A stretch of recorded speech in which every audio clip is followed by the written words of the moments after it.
100억이면 우리 셋이 나눠도 30억씩이야. 그날 밤 거실에서 들린 시어머니의 목소리가 지금도 귓가에 맴돕니다.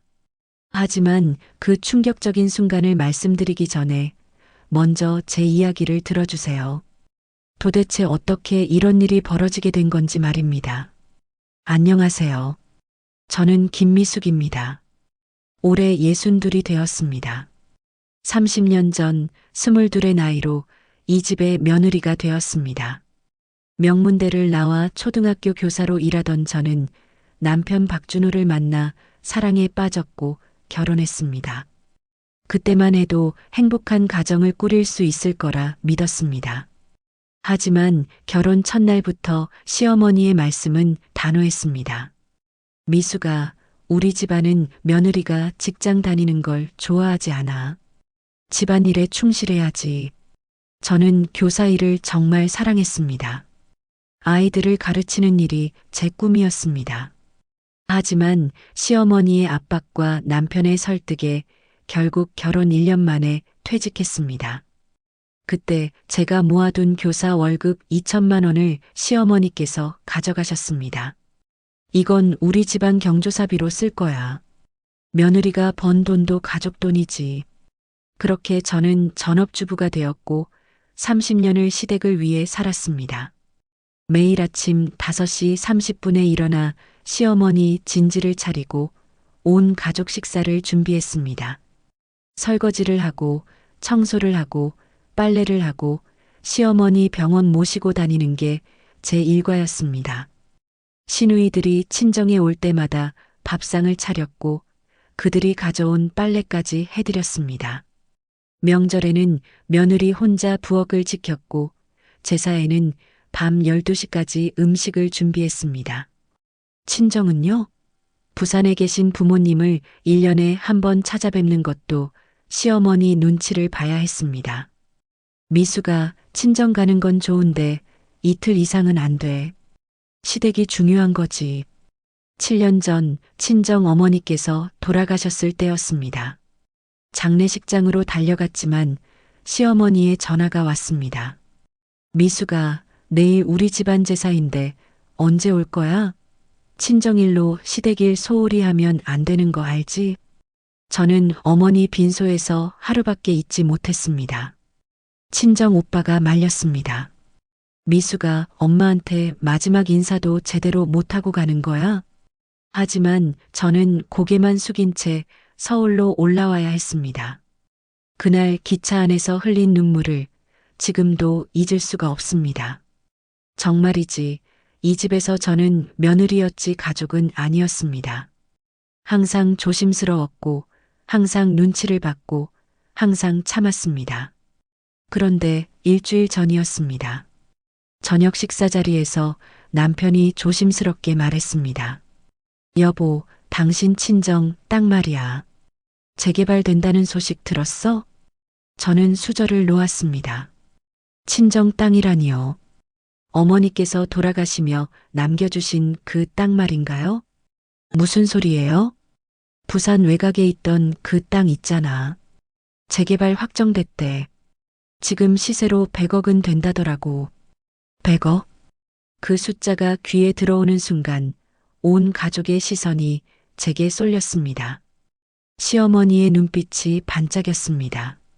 큰 시누이와 작은 시누이의 표정도 달라졌습니다. 평소 저를 거들떠보지도 않던 그들이 갑자기 미소를 지었습니다. 어머, 올케. 그렇게 좋은 땅이 있었어?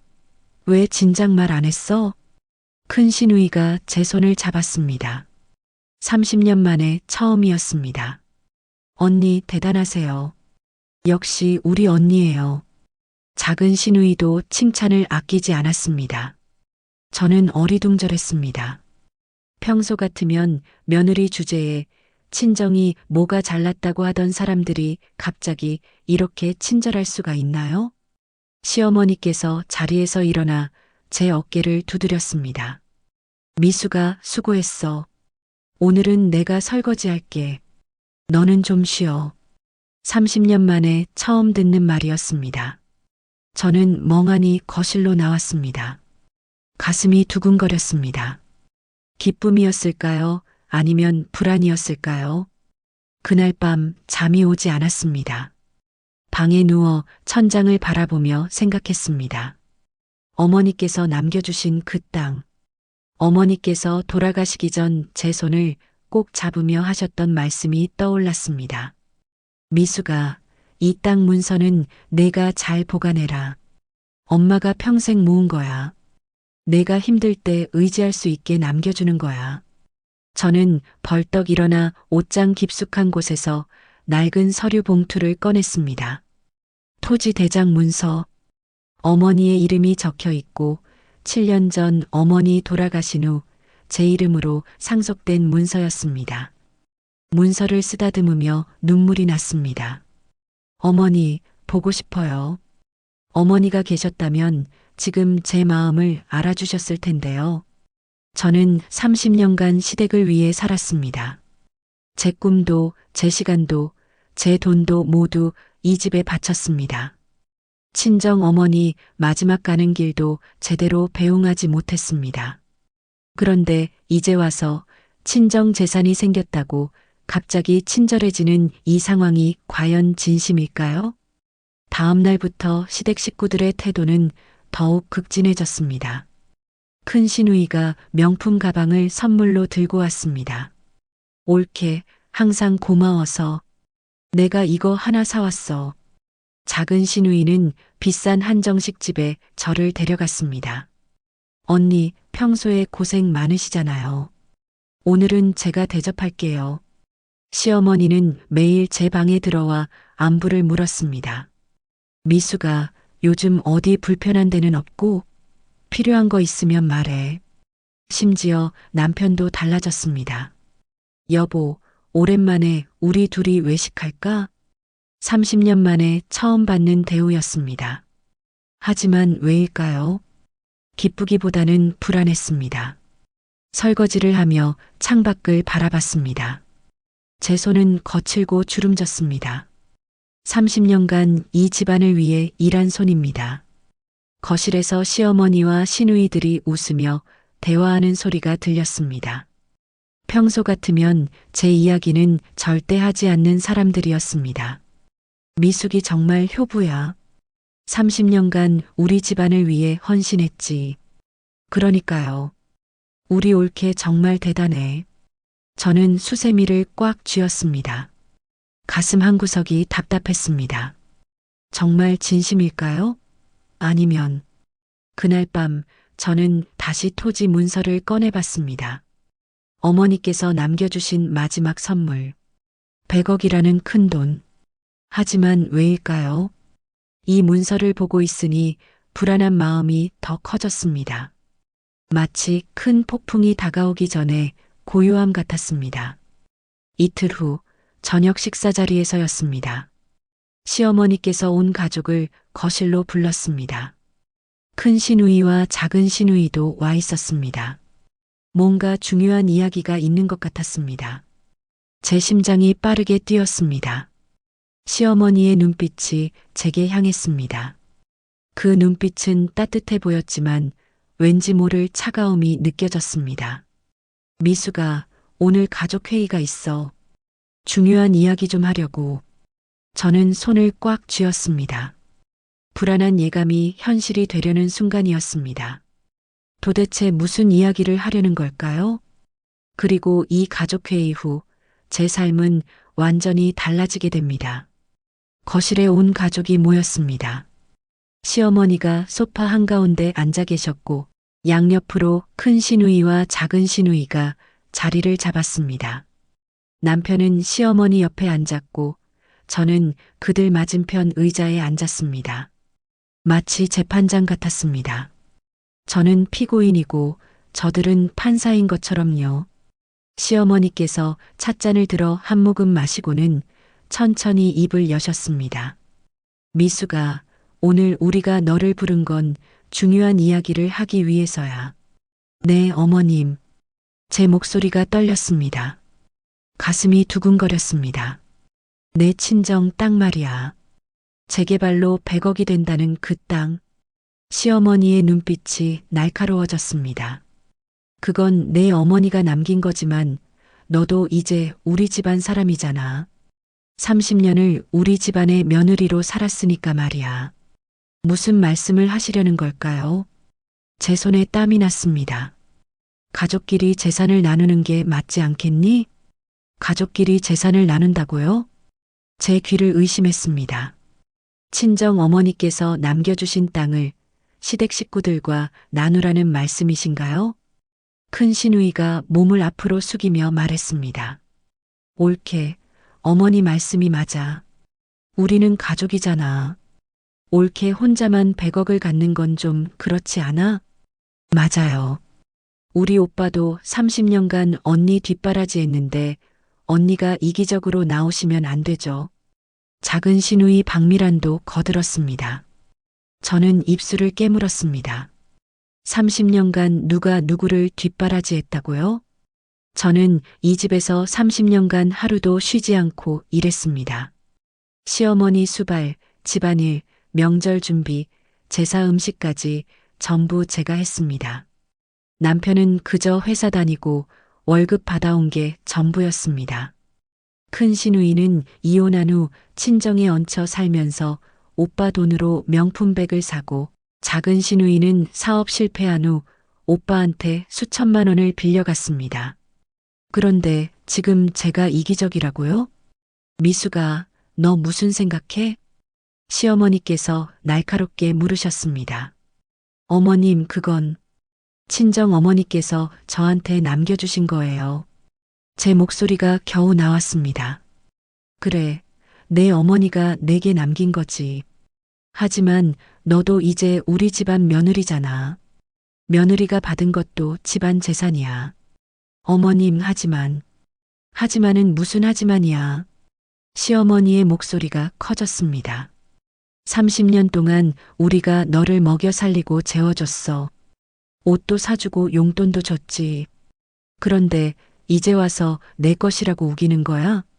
저는 말문이 막혔습니다. 30년 동안 먹여 살렸다고요? 제가 교사 월급 2천만 원을 시어머니께 드린 것은요?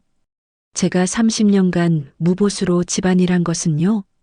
큰 시누이가 팔짱을 끼며 냉소적으로 말했습니다. 옳게, 솔직히 말해. 옳게가 이 집에서 30년간 얼마나 편하게 살았는데 밥 해먹고 잠자고 애들 키우고 다 우리 준호 돈으로 산 거 아니야? 맞아요. 언니가 입은 옷, 먹은 음식 다 우리 집안 돈이에요. 그런데 100억을 혼자 다 가지려고 하면 양심이 있어요?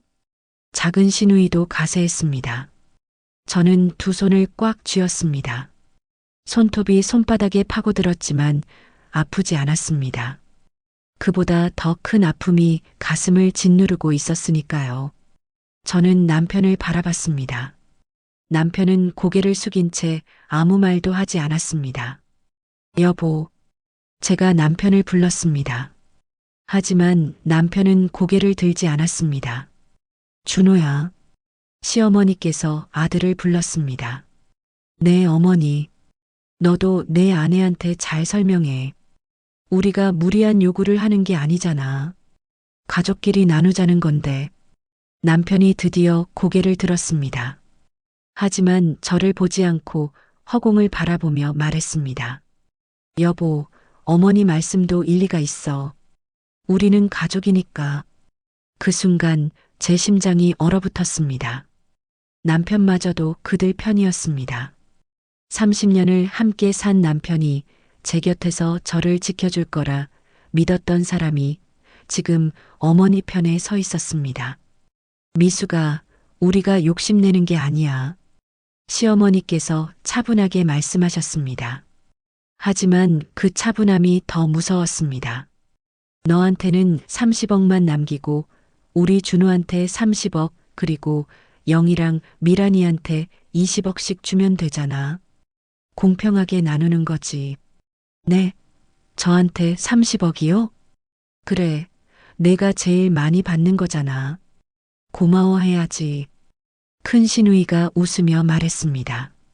저는 어이가 없었습니다. 친정 어머니께서 저한테 남겨주신 100억을 제가 30억만 받고 나머지 70억은 시댁 식구들이 가져가겠다고요? 어머님, 그건 너무하신 거 아닌가요? 제 목소리가 떨렸습니다. 뭐가 너무해? 내가 제일 많이 받잖아. 시어머니의 목소리가 날카로워졌습니다. 그리고 내가 30년간 이 집에서 먹고 산 게 얼마인데 30억이면 감지덕지 해야지. 어머님, 미수가 너 지금 우리 집안을 무시하는 거야? 시어머니께서 벌떡 일어나셨습니다. 30년 동안 우리가 너를 며느리로 받아줬어.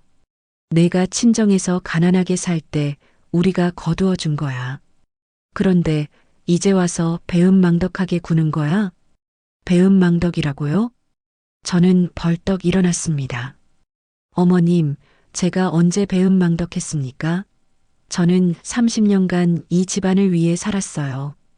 제 목소리가 커졌습니다.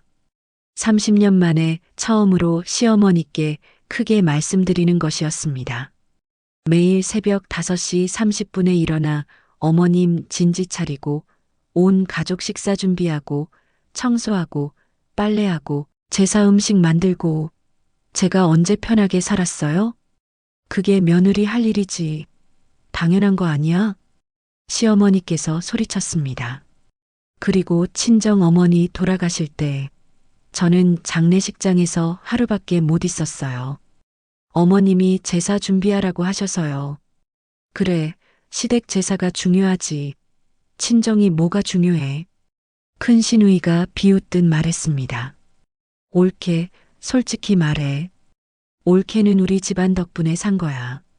친정에 있었으면 뭐 했겠어요? 저는 숨이 막혔습니다. 가슴이 답답했습니다. 눈물이 나려는 것을 간신히 참았습니다. 저는 이 사람들에게 며느리였지 가족이 아니었구나. 그제야 깨달았습니다. 30년간 저는 이 집의 식구가 아니라 그저 무보수 가정부였던 것입니다. 미수가 남편이 조심스럽게 제 이름을 불렀습니다. 우리 어머니 말씀도 들어봐. 가족끼리 싸우면 안 되잖아. 가족이라고요? 저는 남편을 똑바로 바라봤습니다. 여보, 당신은 진짜 그렇게 생각해요? 친정 어머니께서 저한테 남겨주신 땅을 시댁 식구들이 나눠 가져야 한다고요? 남편은 눈을 피했습니다. 대답하지 못했습니다. 그 침묵이 답이었습니다. 미수가 오늘 당장 대답 안 해도 돼. 시어머니께서 자리에 앉으시며 말씀하셨습니다. 하지만 일주일 안에 결정해. 우리는 가족이니까 당연히 나눠야 하는 거야. 알았지? 옳게 잘 생각해봐. 우리는 가족이잖아. 큰 시누이가 웃으며 말했습니다. 하지만 그 웃음이 섬뜩했습니다. 언니가 현명한 선택하실 거라 믿어요. 작은 시누이도 덧붙였습니다. 가족회의가 끝났습니다. 저는 비틀거리며 제 방으로 들어왔습니다. 문을 잠그고 침대에 주저앉았습니다. 그제야 눈물이 쏟아졌습니다. 30년을 이 집안을 위해 살았습니다. 제 꿈도, 제 시간도, 제 인생도 모두 이 집에 바쳤습니다. 그런데 이제 와서 친정 어머니께서 남겨주신 마지막 유산마저 빼앗으려 하다니요. 밤 11시가 넘어서 남편이 방에 들어왔습니다. 여보, 아직 안 자? 저는 대답하지 않았습니다. 여보, 어머니 말씀이 틀린 건 아니잖아. 우리는 가족이니까. 당신 진짜 그렇게 생각해요? 저는 남편을 돌아봤습니다. 나는 30년간 당신 가족의 며느리로 살았어요. 그런데 나도 가족이에요? 정말로요? 그야. 당연하지. 당연하다고요? 저는 쓴웃음을 지었습니다. 그럼 왜 친정 어머니 돌아가실 때 시어머니 편을 드셨어요? 왜 제가 교사 그만둘 때 말리지 않으셨어요? 왜 시누이들이 저를 무시할 때 한 번도 편들어주지 않으셨어요? 그건 당신한테 저는 아내가 아니라 며느리였어요. 아니, 며느리도 아니었어요. 그냥 가정부였던 거죠. 무슨 소리야? 나는 나가주세요. 오늘은 혼자 있고 싶어요. 남편은 할 말을 잃고 방을 나갔습니다. 저는 다시 옷장에서 토지 문서를 꺼냈습니다. 어머니의 이름이 적힌 이 문서를 보니 어머니의 목소리가 들리는 것 같았습니다. 미수가, 이 땅은 내가 힘들 때 의지할 수 있게 남겨주는 거야. 내 것이야. 절대 남한테 빼앗기지 마라. 어머니, 저 어떡하죠? 저는 문서를 가슴에 안고 눈물을 흘렸습니다. 30년을 참고 살았는데 이제 와서 친정 어머니의 마지막 유산마저 지켜내지 못하면 저는 정말 아무것도 아닌 사람이 되는 거였습니다. 그날 밤 저는 새벽까지 잠들지 못했습니다. 창밖을 바라보며 생각했습니다. 나는 이대로 당할 수만은 없다. 하지만 혼자서는 어떻게 할 수가 없다.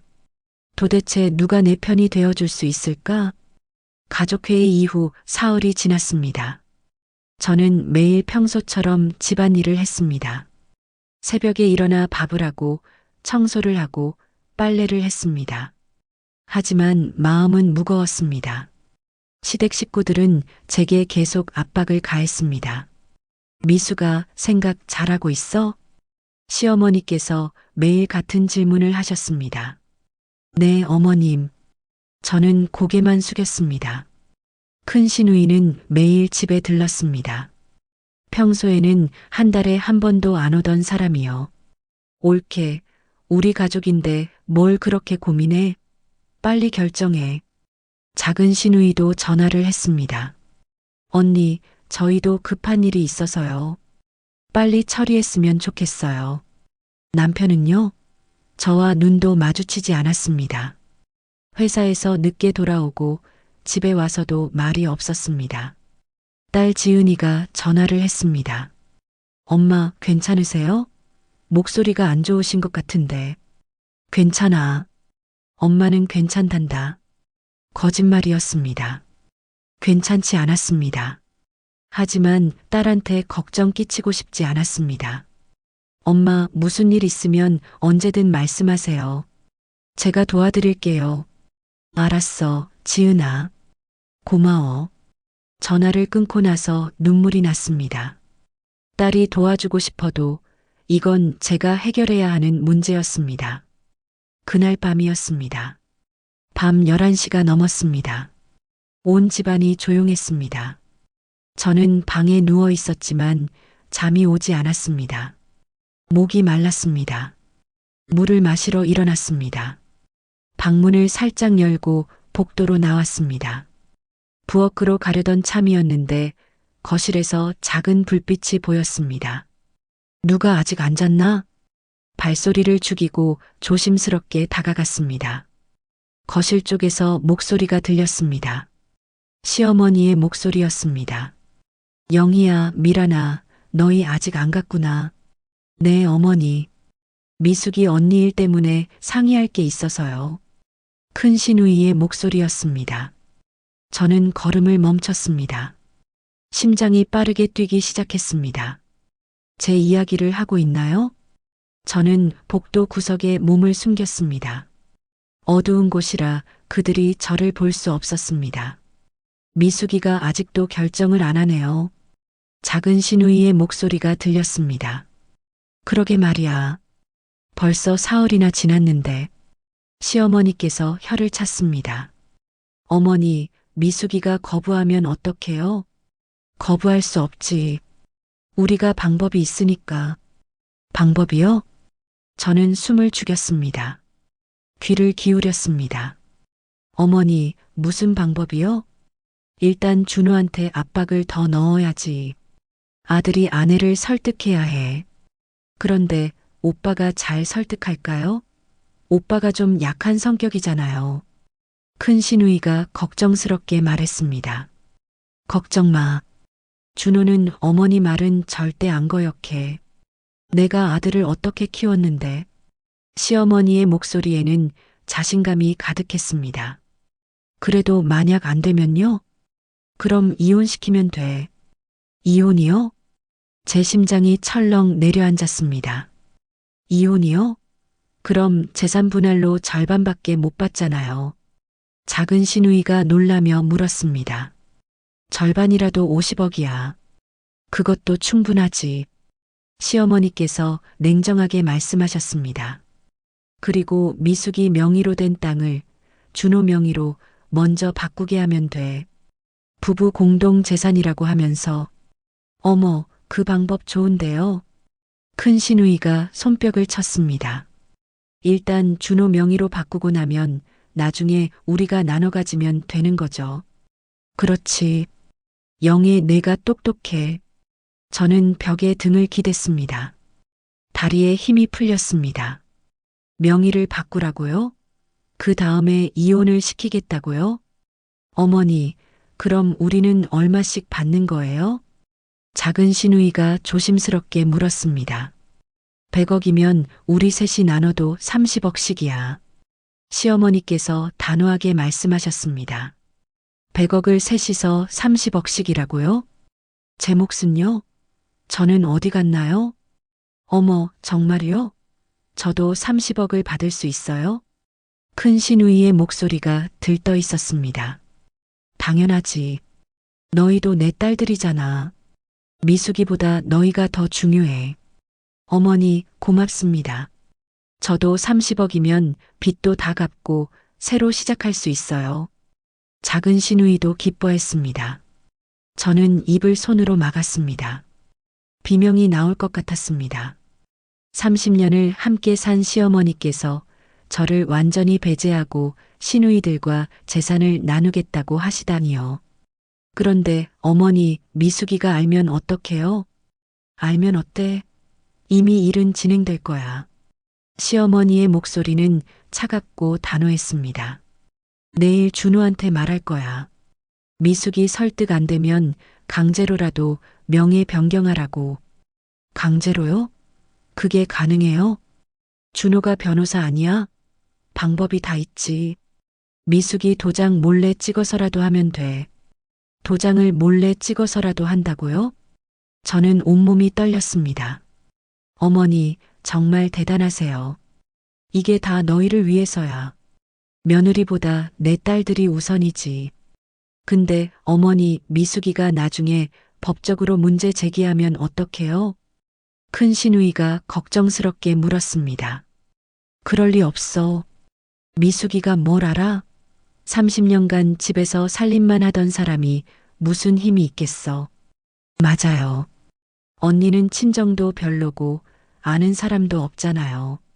작은 시누이가 비웃듯 말했습니다. 그리고 우리한테 대들면 집에서 쫓아내면 돼. 이혼하고 나가라고 하면 되지. 시어머니의 말에 시누이들이 웃었습니다. 저는 더 이상 들을 수가 없었습니다. 비틀거리며 제 방으로 돌아왔습니다. 문을 조용히 닫고 침대에 주저앉았습니다. 온몸이 떨렸습니다. 분노였을까요? 배신감이었을까요? 두려움이었을까요? 모든 감정이 한꺼번에 밀려왔습니다. 제 손을 봤습니다. 30년간 이 집안을 위해 일한 손입니다. 거칠고 주름진 손입니다. 이 손으로 매일 밥을 했고 청소를 했고 시어머니를 수발했습니다. 그런데 그 시어머니께서 지금 저를 완전히 배제하고 제 재산을 빼앗으려 하고 계시다니요. 눈물이 흘렀습니다. 하지만 소리내서 울 수는 없었습니다. 그들이 들을까 봐요. 베개에 얼굴을 묻고 조용히 울었습니다. 30년을 참고 살았습니다. 시어머니의 무시도, 시누이들의 텃세도, 남편의 무관심도 참았습니다.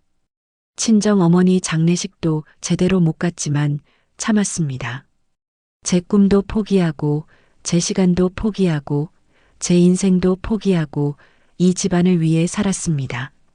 그런데 이제 와서 제 마지막 남은 것마저 빼앗으려 하다니요. 새벽 2시가 넘어서였습니다.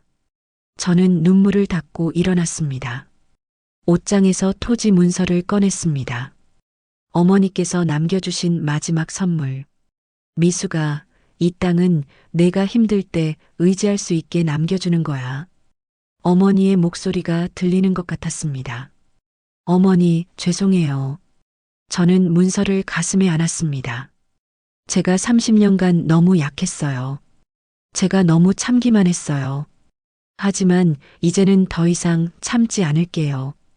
이제는 제가 저를 지켜야 해요. 저는 책상 서랍에서 공책을 꺼냈습니다. 펜을 들었습니다. 그리고 적기 시작했습니다. 오늘 밤 11시 거실에서 들은 대화. 시어머니 100억이면 우리 셋이 나눠도 30억씩이야. 큰 시누이 미숙이 명의를 준호 명의로 바꾸게 하면 돼. 시어머니 미숙이 도장 몰래 찍어서라도 하면 돼.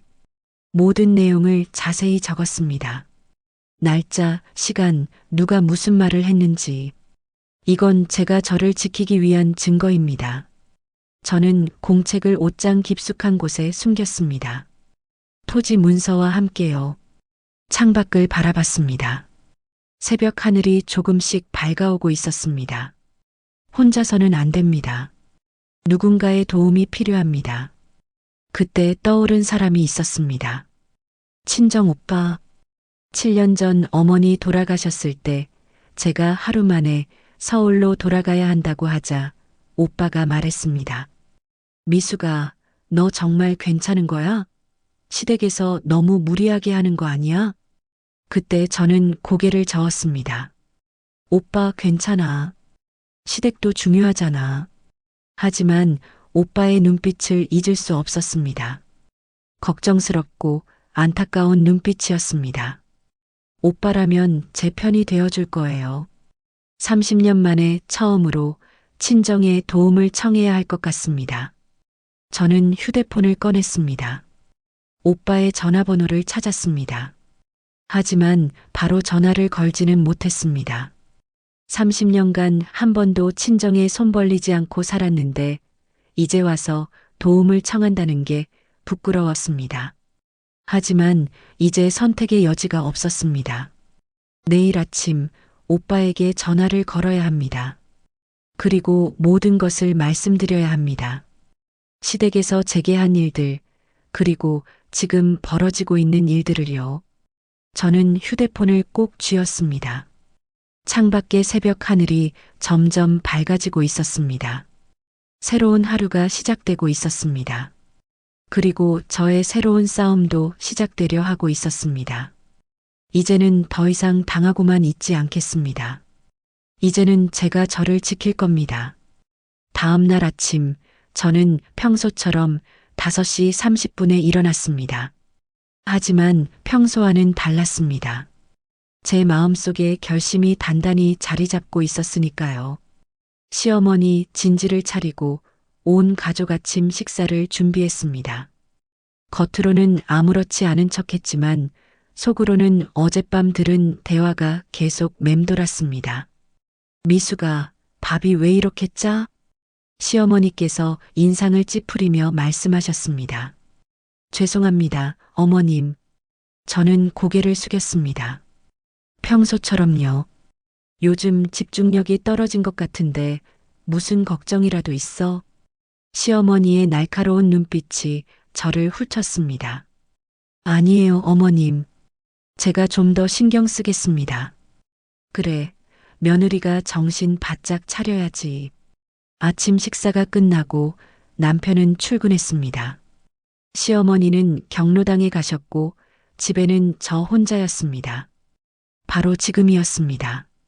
저는 손이 떨리는 것을 느끼며 휴대폰을 꺼냈습니다. 오빠의 전화번호를 눌렀습니다. 신호음이 울렸습니다. 1번, 2번, 3번. 여보세요? 오빠의 목소리가 들렸습니다.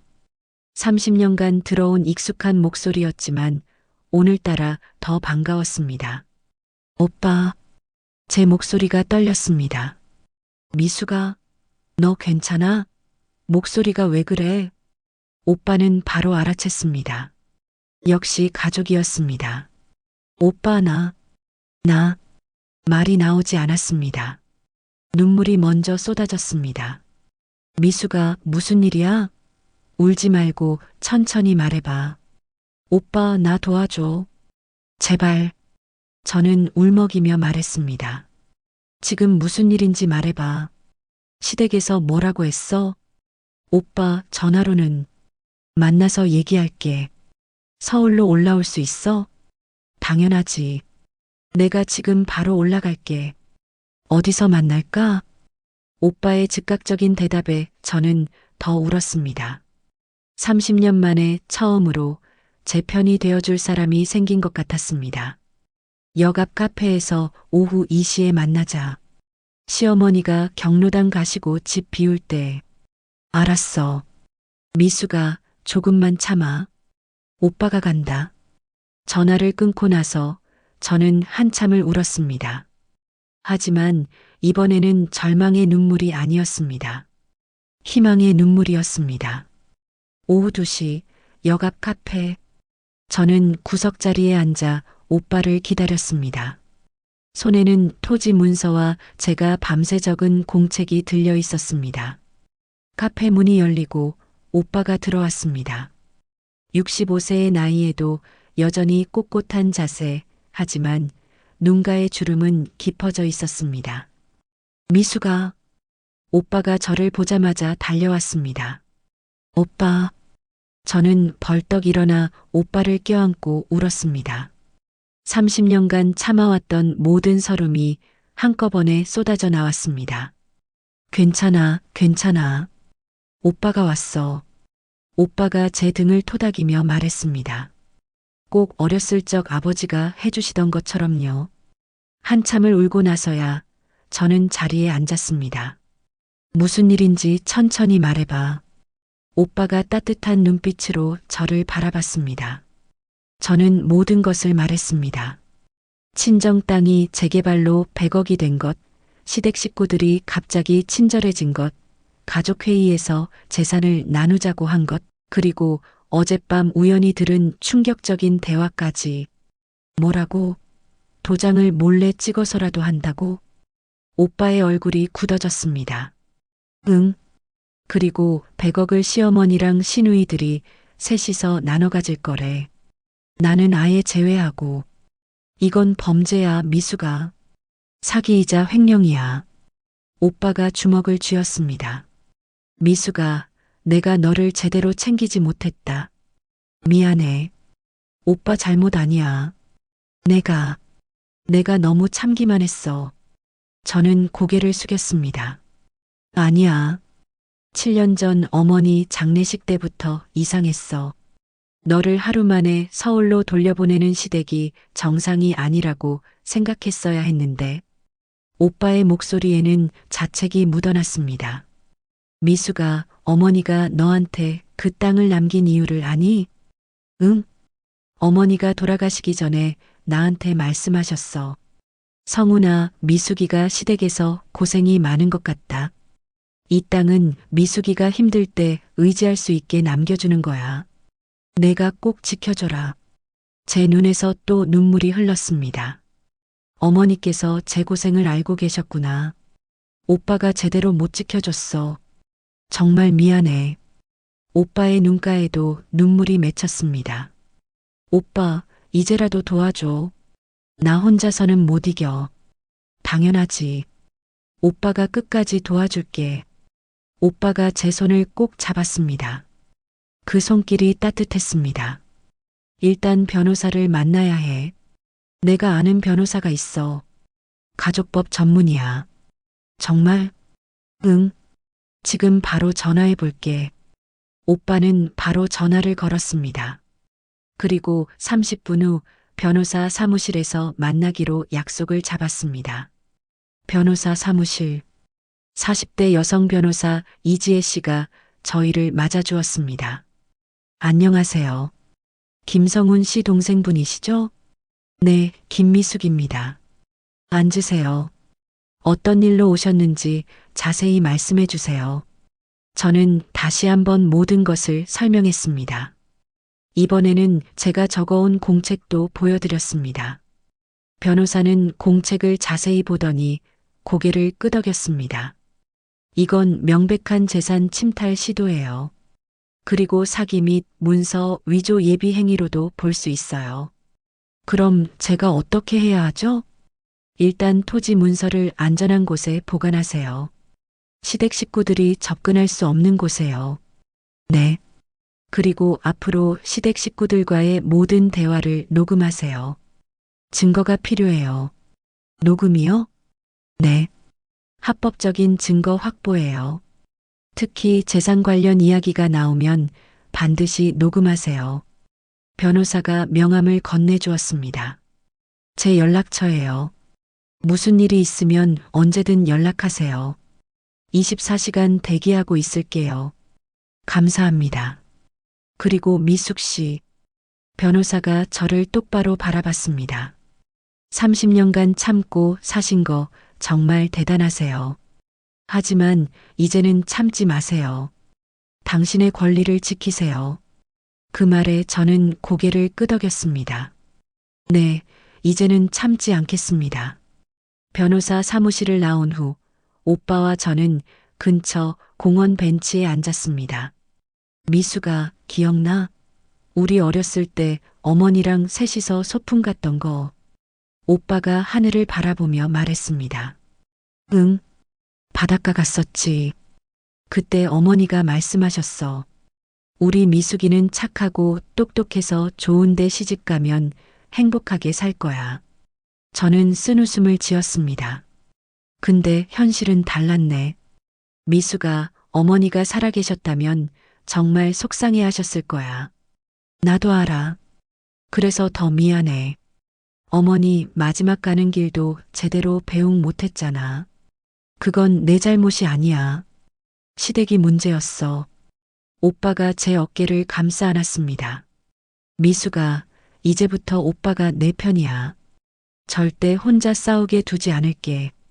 오빠. 그리고 아버지, 어머니도 하늘에서 지켜보고 계실 거야. 우리 딸이 당당하게 자기 것 지키는 거 보면서 기뻐하실 거야. 저는 하늘을 바라봤습니다. 구름 사이로 햇살이 비쳤습니다. 어머니, 아버지, 딸이 이제 용기 내볼게요. 집으로 돌아오는 길 딸 지은이에게서 전화가 왔습니다. 엄마, 지금 통화 괜찮으세요? 응, 지은아. 엄마 할머니한테 전화 받았어요. 친정 땅 재개발됐다고 들었는데 그게 사실이에요? 응, 그래. 그럼 할머니랑 고모들이 나눠 가지자고 한 것도 사실이에요? 지은이도 알고 있었구나. 누가 그러던? 할머니가 저한테 전화하셔서 내 엄마 좀 설득해라. 가족끼리 나누는 게 당연한 거 아니냐고 하셨어요. 제 심장이 쿵 내려앉았습니다. 시어머니께서 손녀까지 이용하려 하시다니. 엄마, 저는 이상해요. 외할머니가 엄마한테 남긴 건데 왜 가족들이 나눠 가져요? 지은아, 엄마 할머니가 뭐라고 하셔도 엄마 것은 엄마 거예요. 절대 빼앗기지 마세요. 딸의 단호한 목소리에 저는 눈물이 났습니다. 고마워, 지은아. 엄마, 제가 도와드릴게요. 법적으로 문제 있으면 제가 아는 변호사 선배도 소개해 드릴게요. 이미 변호사는 만났어. 외삼촌이 도와주시고 계셔. 정말요? 다행이에요. 엄마, 할머니나 고모들이 뭐라고 해도 절대 도장 찍지 마세요. 알았죠? 알았어. 그리고 엄마, 할머니가 저한테 다시 전화하시면 저는 엄마 편이라고 말씀드릴 거예요. 제 딸이 제 편이 되어주다니. 지은아, 정말 고마워. 엄마가 너를 잘 키웠구나. 엄마가 평생 희생하신 거 저 다 알아요. 이제는 엄마가 엄마를 위해 사세요. 전화를 끊고 나서 저는 한참을 서 있었습니다. 저는 혼자가 아니었습니다. 오빠가 있었고, 딸이 있었고, 변호사가 있었습니다. 이제 싸울 준비가 되었습니다. 집에 도착했을 때 시어머니께서 거실에 앉아 계셨습니다. 미수가 어디 갔다 와? 외출 좀 했습니다. 그래. 그런데 생각은 좀 해봤어? 시어머니의 눈빛이 날카로워졌습니다. 무슨 생각이요? 딱 말이야. 언제 명예 변경할 건지. 이미 명예 변경을 기정사실화하고 계셨습니다. 어머님, 그건 제 것입니다. 저는 처음으로 단호하게 말했습니다. 뭐? 시어머니의 얼굴이 굳어졌습니다. 친정 어머니께서 저한테 남겨주신 거예요. 다른 사람들과 나눌 생각 없습니다. 너 지금 뭐라고 한 거야? 시어머니께서 벌떡 일어나셨습니다. 하지만 저는 더 이상 무섭지 않았습니다. 제 뒤에는 오빠가 딸이 변호사가 있었으니까요. 어머님께서 어떻게 하시든 저는 제 재산을 지킬 겁니다. 이런 배은망덕한 시어머니께서 손을 들어 올리셨습니다. 때리려는 것 같았습니다. 하지만 저는 피하지 않았습니다. 똑바로 시어머니를 바라봤습니다. 시어머니의 손이 공중에서 멈췄습니다. 너 변했구나. 네, 변했습니다. 이제는 더 이상 당하고만 있지 않을 겁니다. 저는 방으로 들어가 문을 잠갔습니다. 가슴이 두근거렸습니다. 하지만 이번에는 두려움이 아니었습니다. 해냈다는 성취감이었습니다. 창밖을 바라보며 생각했습니다. 이제 본격적인 싸움이 시작될 것입니다. 하지만 저는 준비되어 있습니다. 더 이상 혼자가 아니니까요. 시어머니께 처음으로 단호하게 거부 의사를 밝힌 다음 날, 저는 다시 변호사 사무실을 찾았습니다.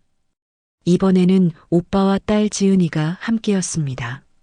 미숙 씨, 어제 말씀하신 내용을 토대로 조사를 좀 해봤어요.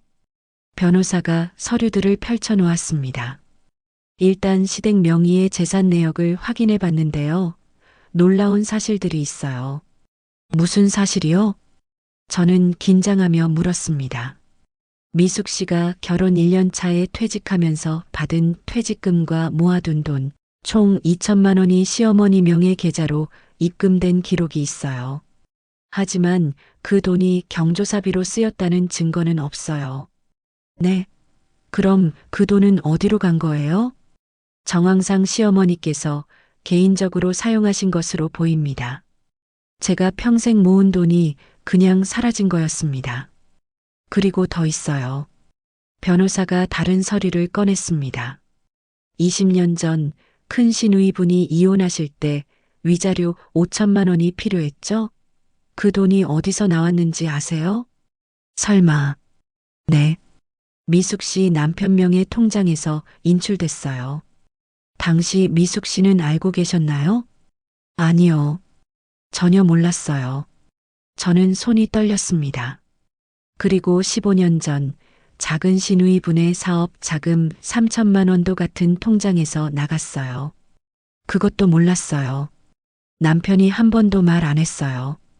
총 정리하면 미숙 씨가 번 돈 2천만 원, 큰 시누이 위자료 5천만 원, 작은 시누이 사업 자금 3천만 원, 총 1억 원이 미숙 씨 모르게 시댁 식구들에게 지원된 겁니다.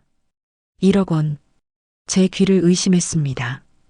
그리고 이건 금전적인 부분만 계산한 거예요. 미숙 씨가 30년간 무보수로 가사 노동을 한 것, 시어머니 간병을 한 것까지 계산하면 훨씬 더 많죠. 오빠가 주먹으로 책상을 쳤습니다. 이건 도둑놈들이야. 완전히 미숙이를 이용한 거잖아. 오빠. 딸 지은이도 눈물을 흘렸습니다. 엄마, 이렇게까지 당하신 거예요? 왜 아무 말 안 하셨어요? 나도 몰랐어, 지은아. 남편이 한 번도 말 안 해줬어. 저는 고개를 숙였습니다. 30년간 저는 무엇을 한 걸까요? 남편을 믿고 시댁을 믿고 가족을 위해 희생했는데 그 뒤에서는 이렇게 저를 이용하고 있었다니요.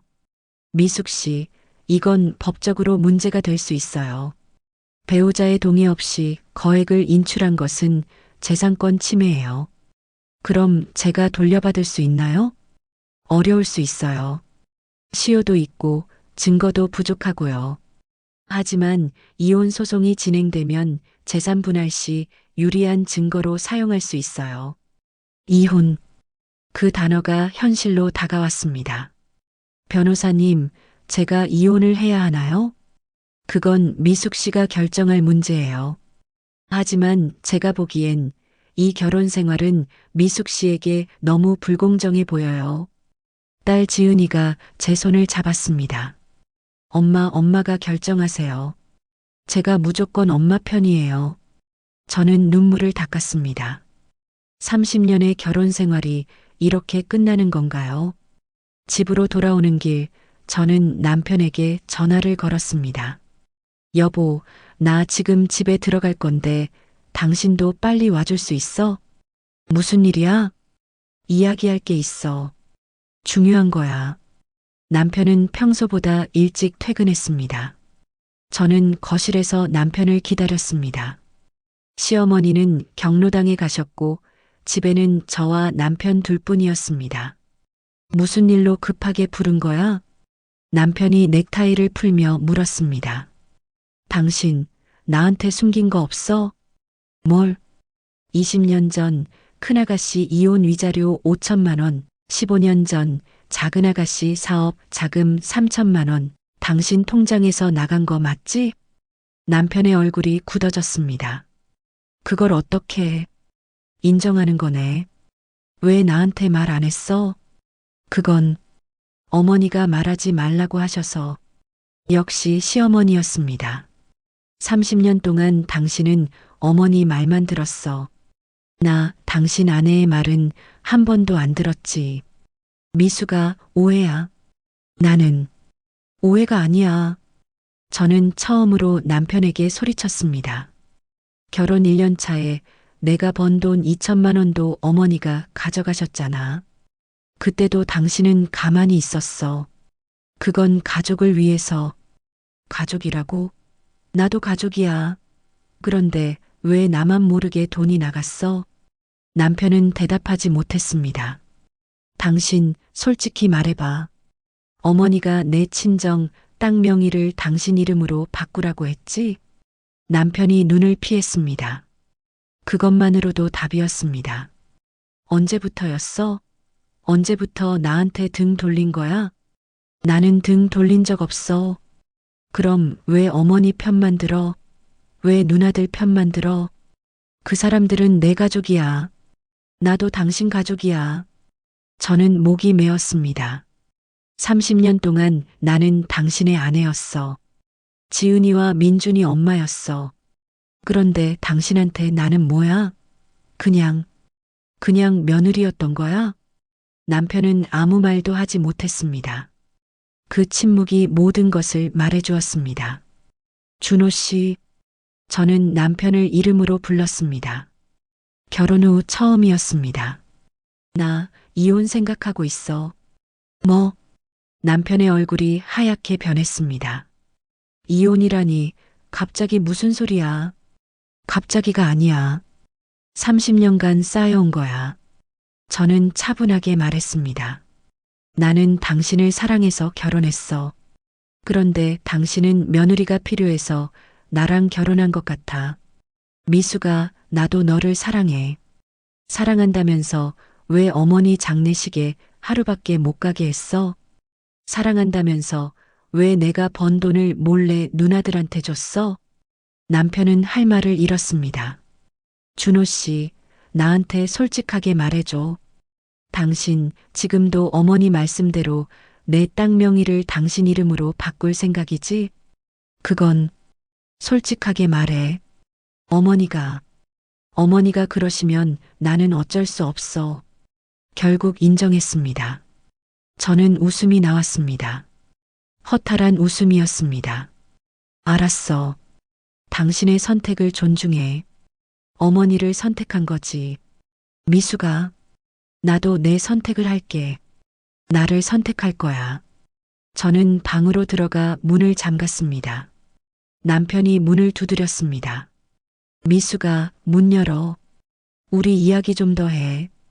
더 이상 할 말 없어요. 내일 변호사 통해서 이혼 서류 보낼게요.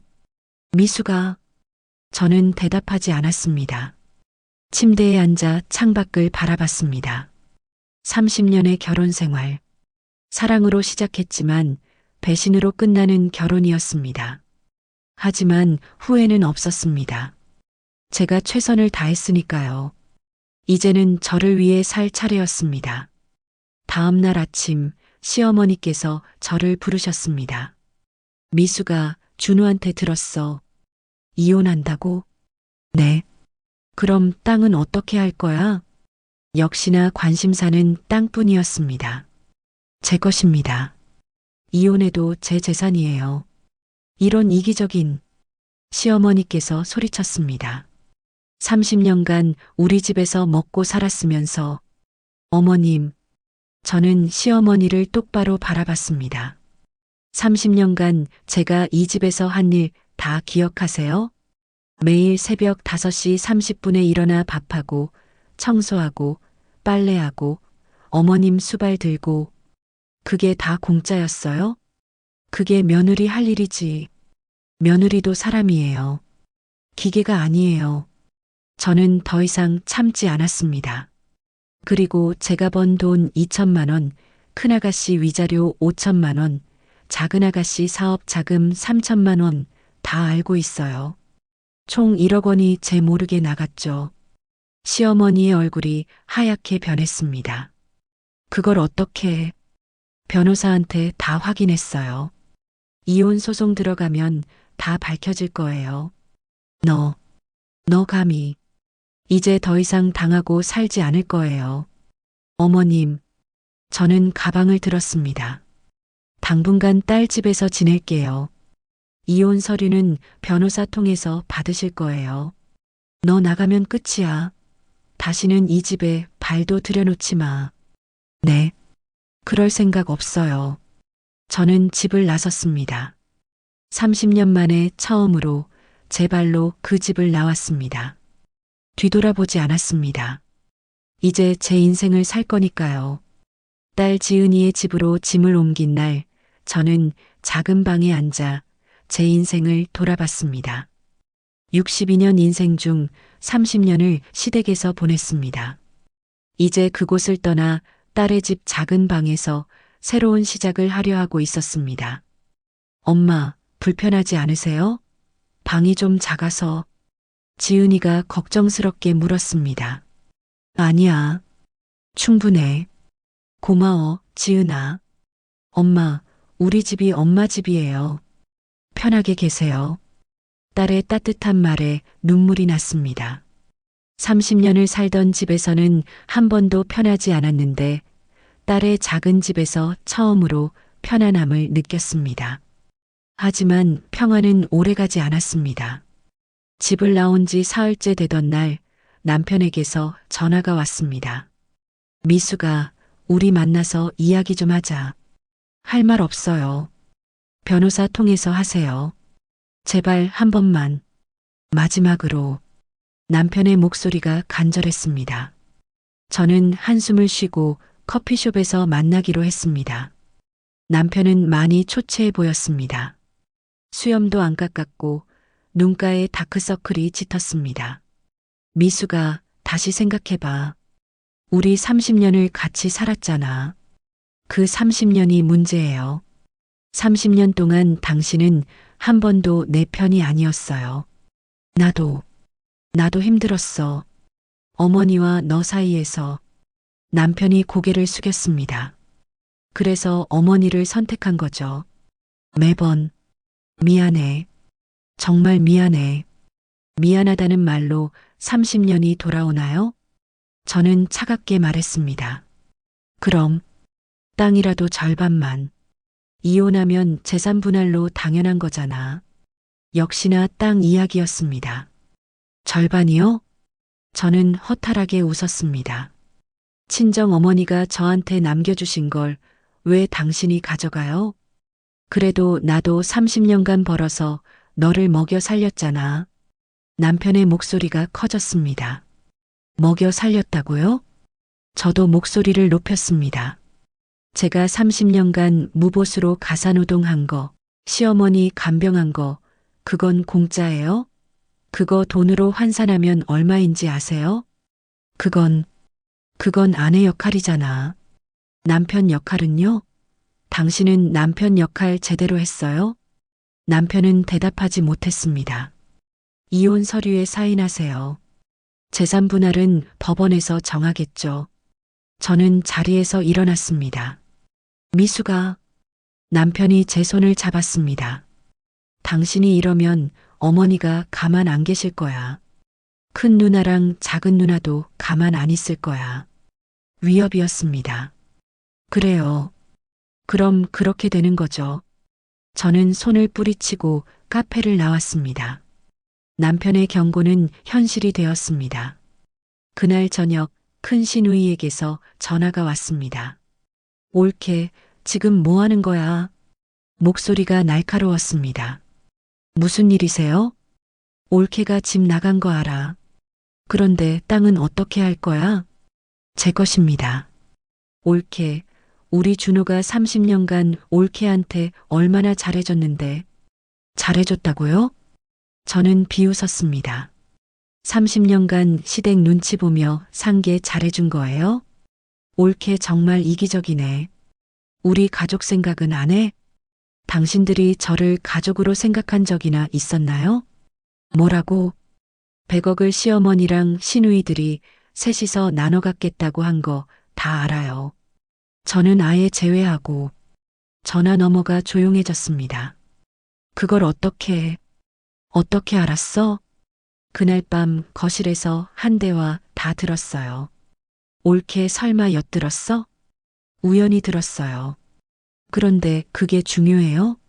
중요한 건 당신들이 저를 완전히 속이고 재산을 빼앗으려 했다는 거죠. 올케, 우리가 법적으로 대응하면 올케도 힘들어. 생각 잘해. 큰 시누이가 협박조로 말했습니다. 하고 싶은 대로 하세요. 저도 변호사 있어요. 저는 전화를 끊었습니다. 손이 떨렸습니다. 하지만 무섭지는 않았습니다. 오히려 후련했습니다. 드디어 속마음을 다 말했으니까요. 하지만 시댁의 공격은 거기서 끝나지 않았습니다. 일주일 후 오빠에게서 전화가 왔습니다. 미수가 너희 시댁에서 부산까지 내려왔어. 네. 왜요? 친척들한테 소문을 내고 다녀. 내가 시댁 재산을 노리고 이혼한다고 30년간 먹여 살려줬는데 배은망덕하게 나왔다고. 명예훼손이었습니다. 오빠, 그 사람들이 정말 그랬어요? 응. 고모부한테 전화도 했더라고. 미숙이가 친정 땅으로 욕심부려서 가족을 버렸다고. 가슴이 무너져 내렸습니다. 친척들까지 저를 오해하게 만들다니. 오빠, 나 어떡해. 괜찮아. 오빠가 다 설명했어. 진실을 말했어. 그리고 고모부도 이모도 다 내 편이야. 정말? 응. 다들 내가 30년간 고생한 거 알고 있어. 어머니 장례식 때도 다들 이상하게 생각했었어. 오빠의 말에 조금 안심이 되었습니다. 하지만 시댁의 공격은 계속되었습니다. 이틀 후 아들 민준이에게서 전화가 왔습니다. 엄마, 나야. 민준아. 아들의 목소리를 듣는 것만으로도 눈물이 났습니다. 엄마, 정말 이혼할 거예요? 민준아, 미안해. 엄마가 결정한 일이야. 엄마, 아빠가 너무 힘들어 하세요. 할머니도 편찮으셔. 아들도 아버지 편이었습니다. 민준아, 엄마 입장도 좀 생각해줘. 저는 엄마도 이해하고 아빠도 이해해요. 그런데 가족이 이렇게 흩어지는 건. 아들의 목소리가 울먹였습니다. 미안해, 민준아. 엄마가 부족한 엄마라서. 아니에요, 엄마. 엄마는 잘못 없어요. 그런데 할머니가 하시는 말씀이 너무 심해서요. 뭐라고 하시던데? 엄마가 친정 재산 때문에 가족을 버렸다고, 며느리 주제에 배은망덕하다고. 저는 입술을 깨물었습니다. 손주 앞에서까지 그런 말을 하시다니. 민준아, 엄마가 자세한 건 나중에 다 설명해 줄게. 지금은 엄마를 믿어줘. 네, 엄마. 저는 엄마 편이에요. 그런데 아빠도 불쌍해서. 알아. 민준아, 내가 힘들지? 미안해. 아니에요. 저는 괜찮아요. 전화를 끊고 나서 저는 한참을 울었습니다. 아들까지 이렇게 힘들어하는데 제가 하는 게 맞는 걸까요? 하지만 돌아갈 수는 없었습니다. 돌아가면 다시 30년을 그렇게 살아야 했으니까요. 그리고 결정타가 날아왔습니다. 2주 후 남편의 변호사에게서 서류가 도착했습니다. 이혼 소송 및 재산 분할 청구서. 남편이 먼저 소송을 걸어온 것이었습니다. 서류를 보는 순간 저는 숨이 막혔습니다. 청구 내용 친정 상속 재산 100억 중 50억을 재산 분할로 요구함. 사유 30년간 부부 공동 생활을 했으며 남편의 경제적 지원으로 아내가 생활할 수 있었음. 더 나아가 아내가 일방적으로 가출하여 부부 관계를 파탄시켰으므로 위자료 5천만 원을 추가 청구함. 저는 서류를 떨어뜨렸습니다. 50억을 달라고요? 게다가 제가 위자료까지 내라고요? 손이 떨렸습니다. 온몸에 힘이 빠졌습니다. 저는 바로 이지혜 변호사에게 전화했습니다. 변호사님, 서류 받으셨죠? 네, 봤어요. 미숙 씨, 너무 걱정하지 마세요. 50억이요. 제가 정말 줘야 하나요? 아니에요. 이건 터무니없는 청구예요. 친정 상속 재산은 부부 공동 재산이 아니에요. 하지만 30년을 같이 살았잖아요. 그래도 상속 재산은 별개예요. 그리고 위자료는 오히려 미숙 씨가 받아야 해요. 시댁의 경제적 착취, 정신적 학대를 입증할 수 있어요. 변호사의 말에 조금 안심이 되었습니다. 미숙 씨, 이건 심리전이에요. 겁먹게 하려는 거죠. 흔들리지 마세요. 네. 하지만 전화를 끊고 나서도 불안했습니다. 법정에서 제가 이길 수 있을까요? 혹시 정말 50억을 줘야 하는 건 아닐까요? 그날 밤 딸이 제 방으로 들어왔습니다. 엄마 안 주무세요? 잠이 안 와서. 아빠가 소송 걸었다는 거 들었어요. 괜찮으세요? 응, 괜찮아. 거짓말이었습니다. 괜찮지 않았습니다. 지은이가 제 옆에 앉았습니다. 엄마, 저 오늘 민준이 만났어요. 민준이를? 네. 민준이가 많이 혼란스러워해요. 아빠와 할머니 편을 들어야 할지, 엄마 편을 들어야 할지. 그렇구나. 그런데 엄마, 저는 무조건 엄마 편이에요. 아빠가 하는 짓이 너무 비겁해요. 딸이 제 손을 잡았습니다. 엄마가 30년간 얼마나 희생하셨는데 외할머니 유산까지 빼앗으려고 하다니. 고마워, 지은아. 엄마, 우리 이길 거예요. 걱정하지 마세요. 딸의 따뜻한 손길에 눈물이 났습니다. 적어도 딸만큼은 제 편이었습니다. 소송 준비 기간은 지옥 같았습니다. 시댁에서는 계속 압박을 가했습니다. 시어머니가 제 친구들에게 전화를 돌렸습니다. 미숙이가 친정 재산 때문에 우리 집안을 버렸어요. 30년간 우리가 얼마나 잘해줬는데. 친구가 제게 전화했습니다. 미숙아, 시어머님이 나한테 전화하셨어. 무슨 일이야? 미안해, 미경아. 내가 설명할게. 하지만 설명하는 것도 지쳤습니다. 작은 시누이는 SNS에 글을 올렸습니다. 30년간 우리 가족의 일원으로 살다가 친정 재산이 생기니 가족을 버리는 사람이 있습니다. 세상에 이런 배은망덕한 사람이 있을까요? 제 이름은 없었지만 아는 사람들은 다 알 수 있는 내용이었습니다. 댓글이 달렸습니다. 요즘 며느리들 정말 이기적이네요.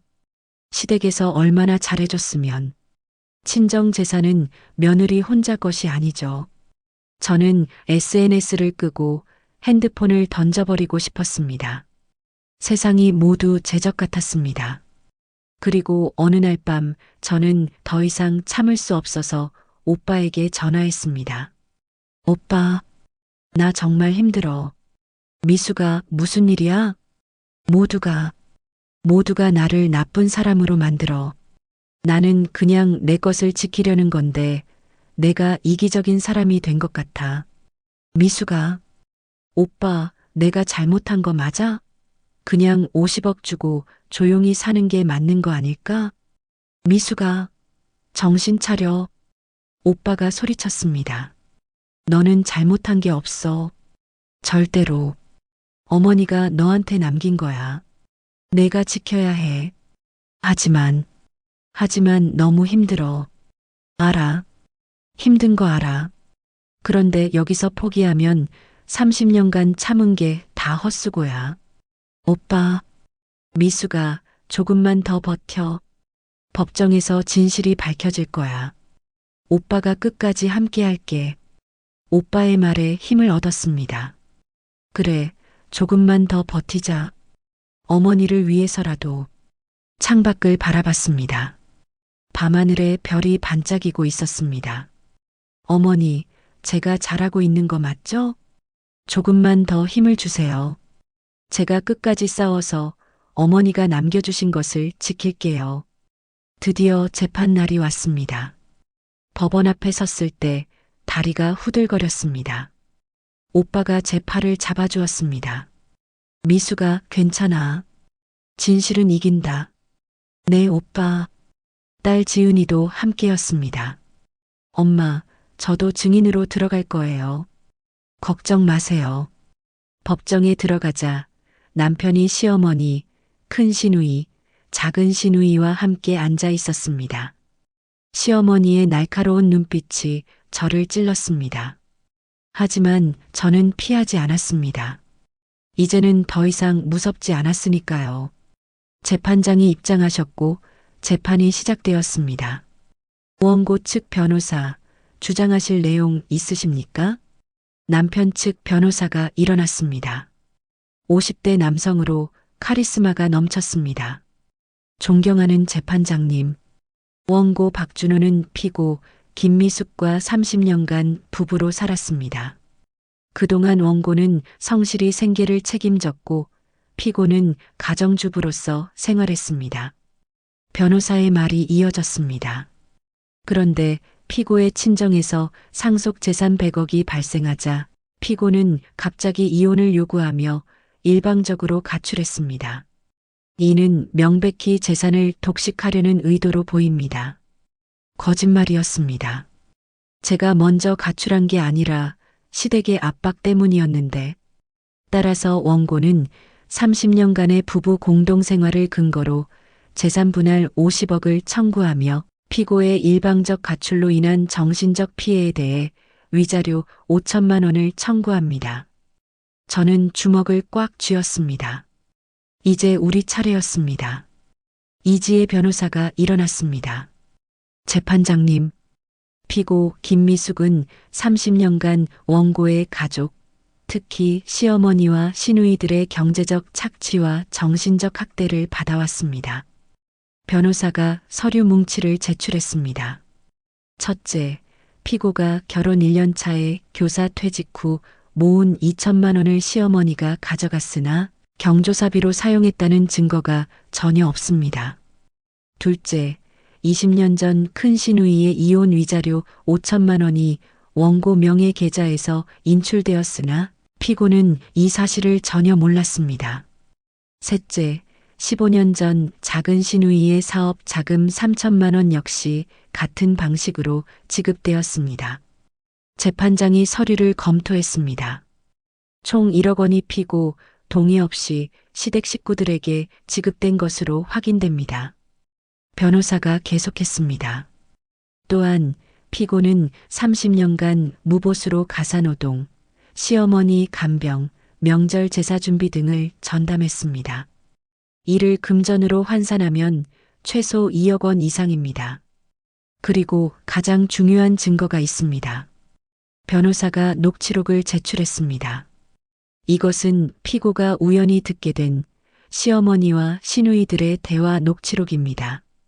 재판장이 녹취록을 읽기 시작했습니다. 저는 그 내용을 기억했습니다.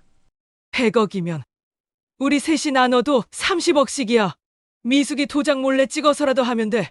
재판장의 표정이 굳어졌습니다. 이것은 재산 침탈 계획이 명백하군요. 남편 측 변호사가 황급히 일어났습니다. 재판장님, 이 녹취록의 진위를 확인할 수 없습니다. 녹음 원본이 있습니다. 이지혜 변호사가 당당하게 말했습니다. 재판장이 시어머니를 보았습니다. 증인 박정자, 이 대화가 사실입니까? 시어머니께서 당황하셨습니다. 그건 우리끼리 한 농담이었어요. 농담이라고요? 변호사가 반박했습니다. 도장을 몰래 찍어서라도 명의를 바꾸겠다는 게 농담입니까? 시어머니는 대답하지 못했습니다. 이제 피고인 김미숙 씨의 증언을 듣겠습니다. 재판장이 저를 불렀습니다. 저는 떨리는 다리를 이끌고 증언대에 올라갔습니다. 온 법정의 시선이 제게 쏠렸습니다. 남편의 눈빛, 시어머니의 눈빛, 시누이들의 눈빛. 하지만 저는 재판장님만 바라봤습니다. 김미숙 씨, 30년간의 결혼 생활에 대해 말씀해 주시겠습니까? 네, 재판장님. 저는 심호흡을 하고 입을 열었습니다. 저는 30년간 며느리로 살았습니다. 제 목소리가 떨렸지만 계속 이어갔습니다. 아내로도 엄마로도 딸로도 아닌 오직 며느리로만 살았습니다. 결혼 1년 만에 제가 사랑하던 교사 일을 그만뒀습니다. 시어머니께서 며느리는 집안일에 충실해야 한다고 하셔서요. 매일 새벽 5시 30분에 일어나 시어머니 진지를 차리고 온 가족 식사를 준비했습니다. 명절에는 혼자서 부엌을 지켰고 제사에는 밤 12시까지 음식을 만들었습니다. 재판장이 고개를 끄덕이며 들었습니다. 7년 전 친정 어머니께서 돌아가셨을 때도 장례식장에 하루밖에 있지 못했습니다. 시어머니께서 시댁 제사 준비 때문에 빨리 올라오라고 하셔서요. 제 목소리가 떨렸습니다. 눈물이 났습니다. 어머니 빈소에서 제대로 인사도 못 드리고 서울로 올라와야 했습니다. 그날 기차 안에서 흘린 눈물을 저는 평생 잊을 수 없습니다. 법정이 조용해졌습니다. 그런데 친정 어머니께서 남겨주신 땅이 재개발로 100억이 되자 시댁 식구들이 갑자기 저에게 친절해졌습니다. 처음에는 기뻤습니다. 30년 만에 처음으로 가족 대접을 받는 것 같아서요. 하지만 그건 착각이었습니다. 그들은 제 재산을 노리고 있었던 거였어요. 저는 시어머니를 똑바로 바라봤습니다.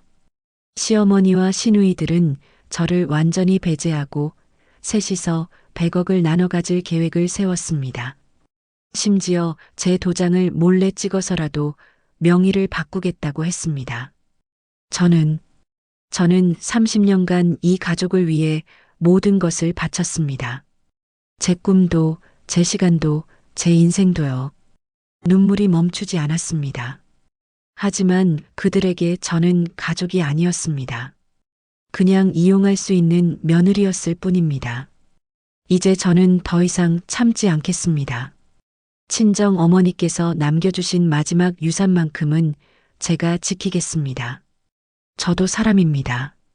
며느리이기 전에 한 사람의 인간입니다. 저는 재판장님을 똑바로 바라봤습니다. 제발 제 권리를 지켜주세요. 법정의 침묵이 흘렀습니다. 재판장이 고개를 끄덕였습니다. 충분히 이해했습니다. 자리로 돌아가시죠. 저는 증언대에서 내려왔습니다. 오빠가 제 손을 잡아주었습니다. 잘했어, 미숙아. 다음은 딸 지은이의 차례였습니다. 증인 박지은, 증언해 주시겠습니까? 지은이가 당당하게 증언대에 올라갔습니다. 저는 피고 김미숙의 딸 박지은입니다. 제 어머니는 평생 저희 가족을 위해 희생하셨습니다. 저와 남동생을 키우시면서도 할머니와 고모들 뒷바라지를 하셨어요. 어렸을 때 저는 몰랐습니다. 어머니가 얼마나 힘드셨는지요. 지은이의 목소리가 떨렸습니다. 명절 때마다 어머니 혼자 부엌에서 일하셨어요. 고모들은 거실에서 TV 보면서 쉬고 있었는데요. 외할머니 돌아가셨을 때도 어머니가 하루 만에 집에 오신 걸 이상하게 생각했어요. 나중에야 할머니가 시켜서 그랬다는 걸 알았죠. 제 어머니는 잘못이 없습니다. 외할머니가 남겨주신 땅은 어머니 것입니다. 지은이가 아버지를 바라봤습니다. 아빠 미안해요. 하지만 저는 엄마 편이에요. 아빠가 한 건 비겁해요. 남편의 얼굴이 창백해졌습니다. 그리고 예상치 못한 일이 벌어졌습니다. 법정 뒤쪽에서 아들 민준이가 일어났습니다. 재판장님, 저도 증언하고 싶습니다. 당신은? 저는 원고의 아들 박민준입니다. 민준이가 앞으로 걸어 나왔습니다. 남편이 놀라서 소리쳤습니다. 민준아, 너 뭐 하는 거야? 아빠 미안해요. 하지만 저도 진실을 말해야 해요. 민준이가 증언대에 올라갔습니다. 재판장님, 저는 그동안 아버지 편이었습니다. 할머니도 위하고요. 하지만 어머니가 얼마나 고생하셨는지 이제야 알았어요. 민준이의 눈에 눈물이 맺혔습니다. 할머니가 어머니 욕하는 걸 들었어요. 며느리 주제에 친정 재산이 뭐가 중요해라고요. 그때 깨달았어요. 할머니한테 어머니는 며느리일 뿐이었구나. 아빠도요. 아빠는 한 번도 엄마 편을 들어주신 적 없어요. 항상 할머니 편이었죠. 남편이 고개를 숙였습니다. 저는 이제 엄마 편이에요. 외할머니가 남겨주신 땅은 엄마 것이 맞아요. 저는 울었습니다. 아들이 제 편이 되어주다니. 재판장이 판결문을 정리하기 시작했습니다. 충분히 들었습니다. 이제 판결하겠습니다. 법정이 숨을 죽였습니다. 피고 김미숙이 친정으로부터 상속받은 재산은 부부 공동 재산이 아닌 피고의 고유 재산입니다. 따라서 원고의 재산 분할 청구 50억은 기각합니다. 이겼습니다. 또한 피고가 30년간 받은 경제적 착취와 정신적 학대를 고려할 때 오히려 원고가 피고에게 위자료를 지급해야 합니다. 원고는 피고에게 위자료 3천만 원을 지급하라. 망치 소리가 울렸습니다. 탕, 탕, 탕. 재판이 끝났습니다. 저는 오빠와 딸과 아들을 껴안고 울었습니다. 30년간의 서름이 한순간에 풀렸습니다. 진실이 이겼습니다. 판결이 난 지 6개월이 지났습니다. 저는 지금 부산 해운대 근처 작은 카페를 운영하고 있습니다. 카페 이름은 어머니의 정원입니다. 친정 어머니를 기리는 이름입니다. 오전 10시 카페 문을 열었습니다.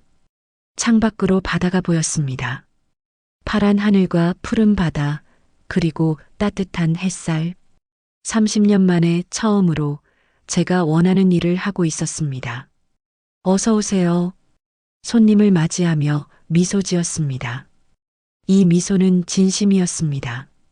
카페 한쪽에는 친정 어머니와 아버지 사진이 걸려 있었습니다. 그리고 그 옆에 토지 문서를 액자에 넣어 걸어두었습니다. 어머니께서 저에게 남겨주신 새 인생의 시작점. 판결 이후 많은 일들이 있었습니다. 이혼은 정식으로 확정되었습니다. 남편은 위자료 3천만 원을 지급했고 저는 모든 친정 유산을 온전히 지켰습니다. 100억 중 일부는 안전하게 투자했고 일부는 이 카페를 여는데 사용했습니다. 그리고 딸과 아들에게 각각 10억씩 증여했습니다. 엄마, 저는 괜찮아요. 엄마가 쓰세요. 지은이가 거절했지만 저는 단호했습니다. 아니야. 엄마가 주고 싶어서 주는 거야. 외할머니도 손녀가 잘 되는 걸 바라셨을 거야. 민준이도 처음에는 망설였습니다. 엄마, 저는 법정에서 아빠한테 그렇게 했는데. 민준아, 내가 용기 내서 진실을 말해줬잖아. 고마워. 두 남매는 결국 받아들였고 각자의 꿈을 위해 사용하기로 했습니다. 오빠는 일주일에 한 번씩 카페에 들렀습니다. 미수가 장사 잘 되니? 응, 오빠. 생각보다 손님이 많아. 다행이다. 내가 이렇게 행복해 보이는 건 처음이야. 오빠가 따뜻하게 웃었습니다. 오빠, 그동안 정말 고마워. 오빠 아니었으면 못 이겼을 거야. 당연한 거 했지. 우리 가족이잖아. 가족. 진짜 가족이 무엇인지 이제야 알 것 같았습니다. 30년간 시댁에서 저는 가족이 아니었습니다. 하지만 오빠와 딸과 아들, 그들은 진짜 제 가족이었습니다. 시댁 소식도 들려왔습니다. 남편은 법원 판결 후 회사를 그만두었다고 합니다. 명예가 실추되었기 때문이었죠. 지금은 작은 법률 사무실에서 일하고 있다더군요. 시어머니는 건강이 많이 나빠지셨다고 들었습니다. 며느리에게 했던 일이 동네에 알려지면서 경로당에도 못 나가신다고 해요. 큰 시누이는 오빠에게 손을 벌렸다가 거절당했고 결국 친구 집을 전전하고 있다더군요. 작은 시누이는 빚이 더 늘어나 신용불량자가 되었다고 합니다. 처음에는 통쾌했습니다. 하지만 지금은 그저 안타까울 뿐입니다. 그들도 결국은 욕심 때문에 불행해진 거니까요. 한 달 전 남편에게서 전화가 왔습니다. 저는 전화를 받지 않았습니다. 하지만 문자가 왔습니다. 미수가 정말 미안해. 내가 잘못했어. 다시 한번 기회를 줄 수 없을까? 저는 문자를 읽고 삭제했습니다. 돌아갈 수 없었습니다. 그리고 돌아가고 싶지도 않았습니다. 일주일 후 또 문자가 왔습니다. 어머니가 많이 편찮으셔. 한 번만 와줄 수 없을까? 저는 잠시 고민했습니다.